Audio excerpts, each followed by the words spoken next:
Hello મિત્રો, ગયા લેક્ચરમાં આપણે ચેપ્ટર નંબર 14 માં 12 દાખલા સુધી જોયું હતું બેટા. હવે આવી જાવ દાખલા નંબર 13. બોલો હવે સંભાવનામાં શું કરવાનું ખબર પડી ગઈ છે ને બધાને? કોઈ ડાઉટ રહે બેટા? હવે ના રહે ને? ચાલો તો હવે આવી જાવ દાખલા નંબર 13 ઉપર. જો શું કીધું છે બેટા કે પાસાને એકવાર ફેંકવામાં આવે છે તો અવિભાજ્ય સંખ્યા, બીજું 2 થી 2 અને 6 ની વચ્ચેની સંખ્યા, અને ત્રીજું અયુગ્મ સંખ્યા મળવાની સંભાવના શોધો. ચલો આપણે પાસાને કેટલી વાર ફેંકવાનો છે બેટા? એક જ વાર. હવે પાસો કેવો હોય આપણને બધાને ખબર છે. પાસા પરના અંકો પણ ખબર છે, 1 2 3 4 5 અને 6. હા કે ના? એનો મતલબ કે બેટા કુલ પરિણામો કેટલા? 6. તો કીધું એ પ્રમાણે બોલો, પહેલા કુલ પરિણામો લખી કાઢ્યા. હા કે ના? ચાલો હવે આપણે શું જોઈએ છે? અવિભાજ્ય સંખ્યાઓ. તો મને એવું કહો કે આ પાસા પર અવિભાજ્ય સંખ્યાઓ કઈ કઈ? તો બેટા એકને આપણે વિભાજ્ય પણ નથી કહેતા કે અવિભાજ્ય પણ નથી કહેતા, એટલે એક એમાં લેવાય નહીં. બોલો 2 અવિભાજ્ય સંખ્યા છે, 3 અવિભાજ્ય સંખ્યા છે, 5 અવિભાજ્ય સંખ્યા છે. તો બોલો 1 થી 6 માં અવિભાજ્ય સંખ્યાઓ કઈ કઈ? 2 3 અને 5. તો લખી. એટલે કે આપણા જરૂરી પરિણામો કેટલા થઈ ગયા બેટા? 3. કેટલા થઈ ગયા? 3. તો હવે એક કામ કરીએ, ઘટના લખીએ. ચાલો હા, આપણે શું જોઈએ? અવિભાજ્ય સંખ્યા. બોલો તો અવિભાજ્ય સંખ્યાઓ આવે તેની સંભાવના. હા કે ના? હવે આપણે સૂત્ર લખીએ. જરૂરી કોણ છે? અવિભાજ્ય. તો કે પાસા પરના અવિભાજ્ય સંખ્યાઓ છેદમાં કુલ સંખ્યાઓ. બોલો આવડે કે ના આવડે? બોલો પાસા પર અવિભાજ્ય સંખ્યા કેટલી મળી? 3. કુલ સંખ્યા કેટલી છે? 6. તો જવાબ શું આવશે બેટા? 3/6. હા કે ના? બેટા 3/6 છે, તો આને કહેવાય 3 દુ 6. હા કે ના? 3 3 ઉડી ગયા. બોલો ઉપર કઈ ના વધે એટલે 1/2. તો જવાબ શું મળી ગયો બેટા? 1/2. બોલો ફાવે કે ના ફાવે? હવે અહીંયા કોઈ પ્રોબ્લેમ પડે બેટા? ડન છે ને બધાને? ચાલો એના પછી કીધું 2 અને 6 વચ્ચેની સંખ્યાઓ. તો બોલો પાસા પર 2 અને 6 ની વચ્ચે કોણ કોણ? 3 4 5. તો બોલો આપણી જરૂરી સંખ્યા 3 થઈ ગઈ. હા કે ના? ચાલો હવે આપણે અહીંયા શું કરીશું બેટા? સંભાવના લખીશું. શું? તો કે પાસા પર 2 અને 6 ની વચ્ચેની સંખ્યા આવે તેની સંભાવના લખીને. ચલો આપણી સંભાવના માટે શું જોઈએ? 2 અને 6 ની વચ્ચે. તો કે પાસા પરના 2 અને 6 ની વચ્ચેની સંખ્યાઓ છેદમાં કુલ સંખ્યાઓ. જે પ્રમાણે ઘટના એ પ્રમાણે આપણું સૂત્ર. ગયા લેક્ચરમાં કીધું તું ને? યાદ છે ને? ખબર પડે ને? હા કે ના? બોલો પાસા પર 2 અને 6 ની વચ્ચે કેટલા? 3 છેદમાં કુલ કેટલા? 6. 3/6. ફરીવાર 1/2. બોલો આવડશે બેટા હવે આવું? બોલો ફાવે કે ના ફાવે? કોઈ ડાઉટ રહે બેટા હવે અહીંયા? પાક્કું ને? ખબર પડે ને? એના પછી શું કીધું? અયુગ્મ સંખ્યાઓ. બોલો પાસા પર અયુગ્મ સંખ્યાઓ કઈ કઈ? તો બેટા અયુગ્મ સંખ્યાઓમાં હવે કોણ આવશે? 1. એક બેટા વિભાજ્ય અવિભાજ્ય નથી બરાબર, પણ અયુગ્મ તો છે ને, એકી સંખ્યા તો છે ને. તો આપણે અયુગ્મમાં 1 ને આપણે લેવું પડશે. પછી કોણ? 3. પછી 5. તો 1 થી 6 ની અંદર અયુગ્મ સંખ્યાઓ કઈ કઈ? 1 3 5. બોલો ડન છે? ચાલો એટલે કે જરૂરી પરિણામો મળી ગયા આપણને 3. ચલો હવે આપણે ઘટના લખીએ. શું જોઈએ છે?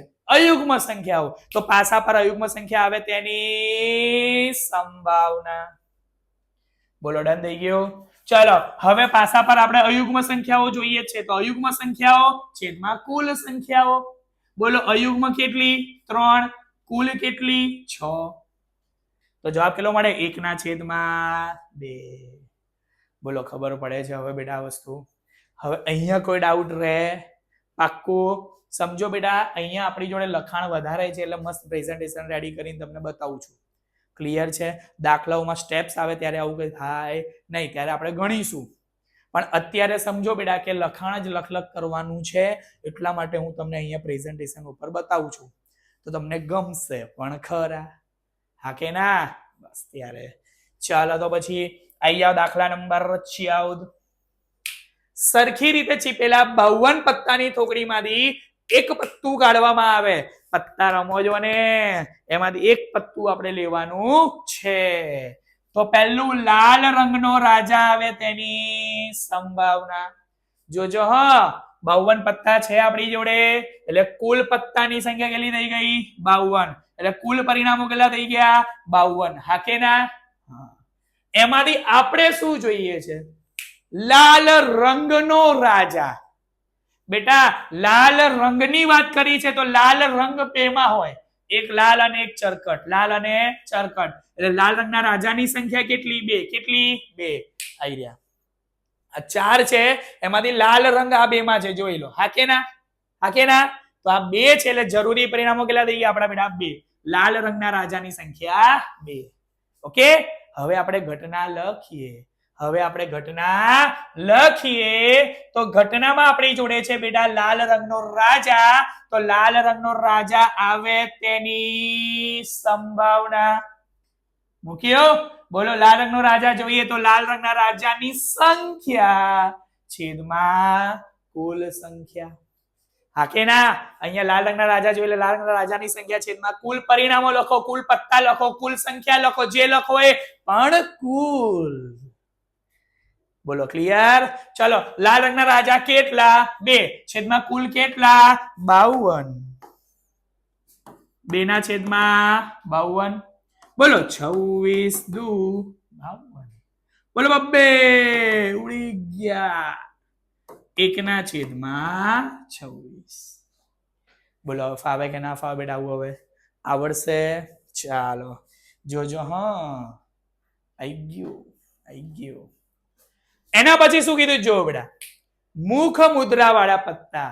બેટા મુખ મુદ્રા વાળા પત્તા મેં તમને જ્યારે થિયરીનો લેક્ચર લીધો હતો ત્યારે સમજાવ્યું હતું કે મુખ મુદ્રા વાળા પત્તા કયા અને કેટલા. હા કે ના? યાદ છે ને? બસ તો એમાંથી જ આપણે જોવાનું છે. મુખ મુદ્રા વાળા પત્તા આપણી જોડે છે 12. કેટલા છે? 12. કયા કયા જોયા? 4 4 4. ટોટલ 12 કે જેમાં આપણને મુખ દેખાય છે, એટલે એને કહીએ છીએ મુખ મુદ્રા વાળા પત્તા. તો કુલ 12 છે. તો હવે આપણે ઘટના લખીએ. મુખ મુદ્રા વાળા પત્તા આવે તેની સંભાવના, એ પ્રમાણે સૂત્ર મૂકીએ. હા કે ના? તો કે મુખ મુદ્રા વાળા પત્તાની સંખ્યા છેદમાં કુલ પત્તાની સંખ્યા. બોલો ક્લિયર? ડન છે ને? ચલો, મુખ મુદ્રા વાળા કેટલા મળ્યા? 12. કેટલા મળ્યા? 12. કેટલા મળ્યા? 12. છેદમાં કુલ પત્તા કેટલા છે આપણી જોડે? 52. બોલો 4 તરી 12. અલ્યા 13 ચોક 52. ચોક ઉડી ગયા. રહ્યું કોણ?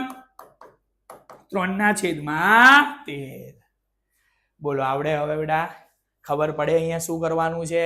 આવડે ને? ચાલો જોઈએ બેટા. 12 ના છેદમાં 52 એટલે 3 ના છેદમાં 13. એના પછી આપણને કીધું છે લાલ રંગનું મુખ મુદ્રા વાળું પત્તું. બેટા મુખ મુદ્રા વાળા તો હમણાં જોયા 12 આવે. હા કે ના? પણ હવે આપણને લાલ રંગનું કીધું છે, તો લાલ રંગના એના અડધા થઈ જાય, એટલે કેટલા આવશે? 6. કેટલા આવશે? 6. કયા કયા? 2 2 2. એટલે કુલ 6 પત્તા આવ્યા જે લાલ રંગના છે. કેવા છે બેટા? લાલ રંગના. તો લાલ રંગના કુલ 6 પત્તા મળ્યા મુખ મુદ્રા વાળા. ઓકે, તો પહેલા હવે આપણે ઘટના લખીએ. લાલ રંગનું મુખ મુદ્રા વાળું પત્તું આવે તેની સંભાવના. બોલો લખ્યું. ચાલો તો હવે સૂત્ર મૂકીએ. લાલ રંગના મુખ મુદ્રા વાળા પત્તાની સંખ્યા છેદમાં કુલ પત્તાની સંખ્યા. પત્તા પરિણામો સંખ્યા બધું જ સરખું હોવું જોઈએ. શું? કુલ. હા કે ના? ચાલો બોલો, લાલ રંગના મુખ મુદ્રા વાળા કેટલા મળ્યા? 6. કુલ પરિણામો કેટલા છે? 52. 6 ના છેદમાં 52. તો બેટા 6 ના છેદમાં 52 છે, તો આને કહેવાય 3 દુ આને કહેવાય 26 દુ 2 ઉડી ગયા, વધ્યું શું 3/26. બોલો આવડે કે ના આવડે બેટા? હવે આ ખબર પડે કે ના પડે? હજી ઉભા રહો બેટા, ઉભા. હજી આગળ છે. લાલનો ગુલામ.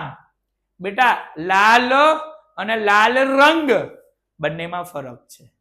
લાલનો ગુલામ કીધું છે તો ખાલી લાલનો ગુલામ જ આવે. લાલ રંગનો કીધો હોત તો લાલ અને ચરકટ બંને આવતું. પડે છે ને? ખબર પડે છે ને? બેટા ધ્યાન રાખજો, યાદ રાખજો. ખાલી લાલ લખ્યું છે, લાલનો ગુલામ તો લાલનો ગુલામ એક જ હોય, પણ એની જગ્યાએ લાલ રંગ કહી દીધું હોત તો બે આવતા. કેમ? લાલ અને ચરકટ બંને. અને ચાલો તો અત્યારે લાલનો ગુલામ જોઈએ છે, તો લાલનો ગુલામ એક જ છે. હા કે ના? આવી રહ્યો? તો બેટા હવે આપણે સંભાવના લખીએ. લાલનો ગુલામ આવે તેની સંભાવના. તો સૂત્ર જરૂરી છેદમાં કુલ. જરૂરી શું? લાલનો ગુલામ. લાલના ગુલામની સંખ્યા છેદમાં કુલ પરિણામોની સંખ્યા. લાલનો ગુલામ એક જ છે, છેદમાં 52. 1/52.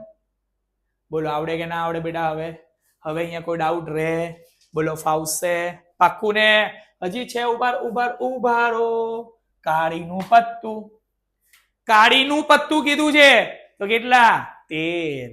કાળી રંગનું કીધું હોત તો 26. ફલ્લી એમાં એડ થઈ જાય ને એટલે. તો અત્યારે ખાલી કાળીનું જ પત્તું કીધું છે તો કાળીના પત્તા કેટલા? 13. કેટલા? 13. કાળી રંગ કીધું હોત તો 26. બોલો આ બધા કાળીના પત્તા છે. હા કે ના? કેટલા છે? કુલ 13. કેટલા છે? 13. તો હવે સંભાવનાનું સૂત્ર લખીએ. કાળીનું પત્તું આવે તેની સંભાવના. તો કે કાળીના પત્તાની સંખ્યા છેદમાં કુલ પરિણામોની સંખ્યા. હા કે ના? હા કે ના? બોલો કાળીનું પત્તું એટલે 13, કુલ પરિણામો એટલે 52. અલ્યા 13 ચોક 52. આવડશે હવે? ખબર પડે છે ને બેટા? શું કરીએ છે ખબર પડે છે કે નથી પડતી? હા કે ના? બસ બધા મેં પહેલા જ કીધું હતું બેટા, જે કહું છું યાદ રાખજો. આપેલ માહિતી, ઘટના, સૂત્ર, કિંમત. ઓકે ચાલો હવે જોઈએ ચોકટની રાણી. રાણી તો પપ્પાની બેટા મારશે. ચાલો ચોકટની રાણી છે. ચોકટની રાણી કેટલી? 1. રાણી હંમેશા એક જ સારી લાગે બેટા, હા એટલે રાણી એક જ લેવાની. ચાલો જુઓ ચોકટની રાણી કેટલી છે? 1 આવી રહી. હા કે ના? તો બેટા ચોકટની રાણી આવે તેની સંભાવના. ચોકટની રાણીની સંખ્યા છેદમાં કુલ પરિણામોની સંખ્યા. બોલો ચોકટની રાણી કેટલી? 1. કુલ પરિણામો કેટલા? 52. 1/52. બોલો આવડે ને? બધું એકનું એક જ છે બેટા. એટલે જ મેં કીધું કે પ્રેઝન્ટેશનમાં ભણાવું છું બેટા. લખીને તો બેટા તમે કંટાળી જાઓ. હા કે ના? એટલે ખબર પડે છે. આનું આ જ છે. બોલો ડન છે? પછી પતી ગયું. હવે કશું છે નહીં. બોલો આટલું ક્લિયર થઈ ગયું. હવે આલુ ફાવે કે ના ફાવે? પત્તા ડન થઈ ગયા ને? પત્તા ડન થઈ ગયા કે ના થઈ ગયા? ચાલો તો હવે એના પછી જોજો 5 ચોકટના પત્તા, 200 ગુલામ, રાણી, રાજા અને એક્કો. એ તમામને મુખ નીચે તરફ રાખીને સરખી રીતે ચીપેલા છે.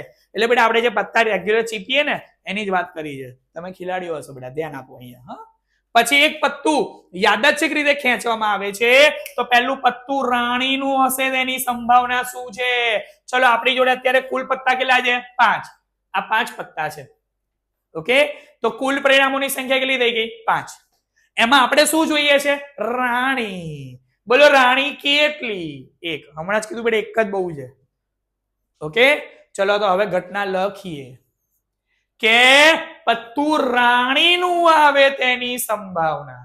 પત્તું રાણીનું આવે તેની સંભાવના. ચલો રાણીનું પત્તું જોઈએ છે તો આપણે સૂત્ર પણ એ પ્રમાણે રાણીની સંખ્યા છેદમાં કુલ પત્તાની સંખ્યા. બોલો રાણીના પત્તા કેટલા? 1. કુલ પત્તા કેટલા? 5. 1/5. બોલો ક્લિયર થઈ ગયું? બોલો ખબર પડી? હવે શું કે આગળ જોવો. જો રાણીને કાઢીને એક બાજુ મૂકવામાં આવે તો બીજું પત્તું ખેંચવામાં આવે તો પહેલું એક્કો હોય તેની સંભાવના. હવે આપણે 5 પત્તા હતા, એમાંથી એક પત્તું ખેંચ્યું અને બેટા રાણી નીકળી. શું નીકળ્યું? રાણી. તો હરખાઈશ નહીં બેટા, હવે એ રાણી સાઈડમાં મૂકી દેવાની છે. શું કરવાનું છે? સાઈડમાં. તો હવે તારી જોડે કેટલા પત્તા રહ્યા? 4. કેટલા પત્તા રહ્યા? 4. હતા કેટલા? 5. એમાંથી રાણી સાઈડમાં. તો કેટલા રહ્યા? 5. કેટલા રહ્યા? 5. સોરી 4. કેટલા રહ્યા? 4. તો હવે લખ્યું. હવે રાણીનું પત્તું બાજુમાં મૂકતા કુલ પરિણામો કેટલા? 4. બરાબર ને?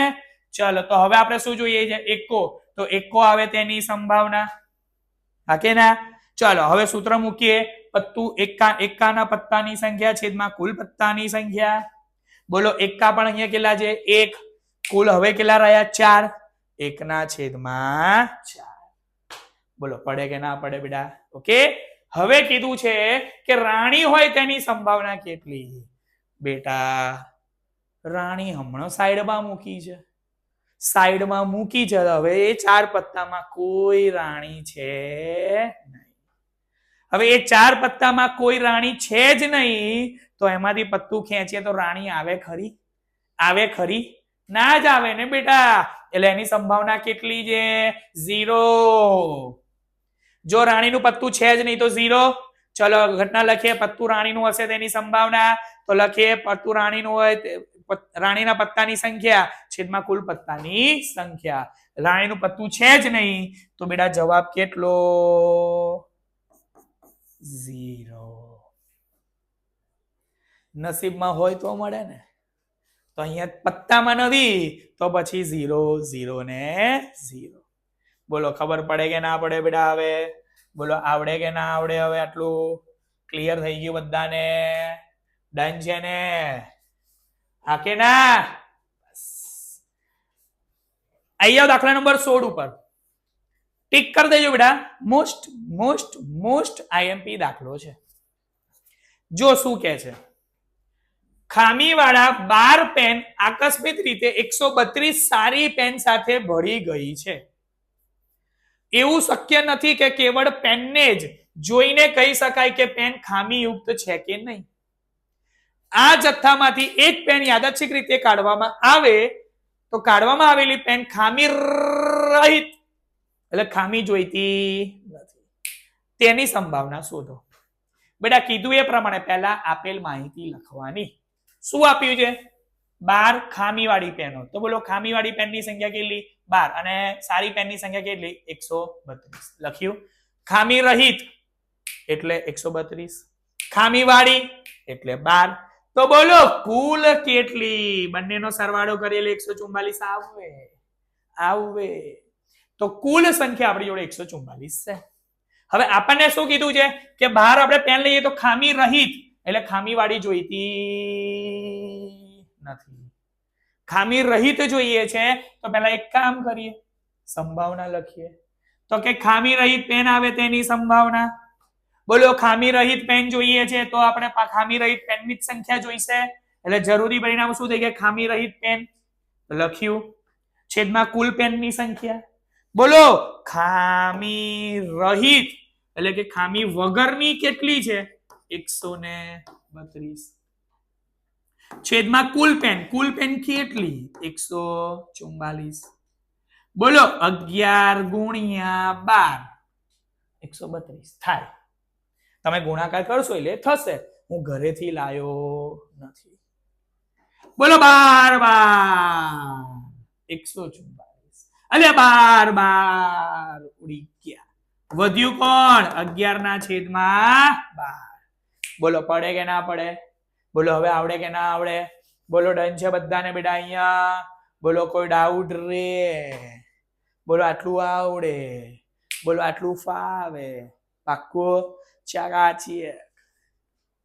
તો બેટા ધ્યાન રાખજો, બધું જ આ સેમ ટાઈપનું છે, પણ હા તમારે પ્રેક્ટિસ કરવી પડશે. અને કીધું એ પ્રમાણે બેટા કે સૌથી પહેલા એક કામ કરો, આપેલ માહિતી લખો, માહિતીનું ટોટલ કરો એટલે કુલ મળી જાય, પછી સંભાવના લખવાની, પછી સૂત્ર મૂકવાનું. જેવી ઘટના એવું સૂત્ર. આપણે સામાન્ય કોમન સૂત્ર નથી મૂકવાનું. જરૂરી પરિણામ છે કુલ પરિણામ આપણે બધા મૂકવાનું નથી. જેવી ઘટના માંગી છે ને એવું જ સૂત્ર આપણે મૂકીશું. ક્લિયર છે? અને પછી એને અનુરૂપ કિંમત એટલે આપણને સંભાવના આપણી ક્લિયર. બોલો ફાવે કે ના ફાવે? બોલો ડન છે બધું આપણું ક્લિયર ને હવે આટલે સુધી? ચાલ આ છે મળીએ નેક્સ્ટ લેક્ચરમાં. Bye bye.